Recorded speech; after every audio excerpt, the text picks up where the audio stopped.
আজকে গ্রামীণভাবে একবার বিরিয়ানি রান্না করবো। তো বিরিয়ানির দিকে গরুর মাংস নিয়ে নিয়েছি, এদিকে পেঁয়াজ একটু হালকা হালকা মশলা দিয়ে নিয়েছি, যেহেতু আমি বিরিয়ানি মশলা দিব। পেঁয়াজ, তেল, লবণ, আদা বাটা, রসুন বাটা এগুলো সব দিচ্ছি। এগুলো চালগুলো ধুয়ে দিলাম, চালগুলো ধুয়ে পরিষ্কার করে নিয়ে একটু ঝরা দিব। তো এদিকে মাংসটা কষানো হলো বিরিয়ানি মশলা দিয়ে দিব। বিরিয়ানি মশলাটা দেওয়ার পর আলু দিয়ে দিব। আলু দেওয়ার সাথে সাথে কাঁচামরিচ দিয়ে দেবো। একবার সহজভাবে গ্রামীণভাবে একবার বিরিয়ানি রান্নাটা আপনাদের দেখাইলাম।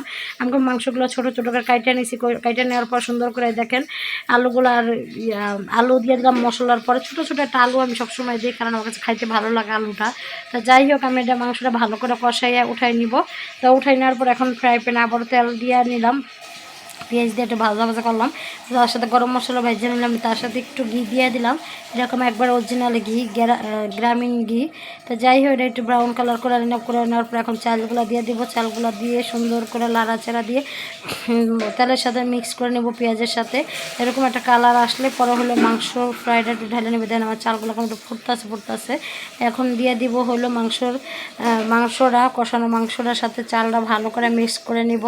একবারে মন চায় যখন বৃষ্টি আসে তখন বিরিয়ানি খাইতে ভালো লাগে। যেহেতু আমাদের এলাকায় বৃষ্টি ছিল, এই জন্য আমি রান্না করছি। তখন পরিমাণ মতন হালকা কুসুম গরম পানি দিয়ে দিলাম। গরম পানি দেওয়ার পর একটু আবার লাড়াচাড়া দিয়ে সুন্দর করে পানি দিয়ে এরকম একটু শুকিয়ে আসলে এখন লাড়াচাড়া দিয়ে একটু ঢেকে দিয়েছিলাম।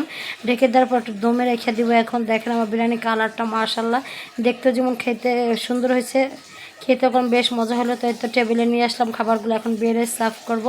এই দেখেন এখন খাওয়ার পরিবেশনের জন্য রেডি করছি। এখন আমি খাবো আর আপনাদের সাথে ভিডিও করব। বিরিয়ানি রান্নাটা কেমন হয়েছে অবশ্যই একটু কমেন্টে জানাবেন।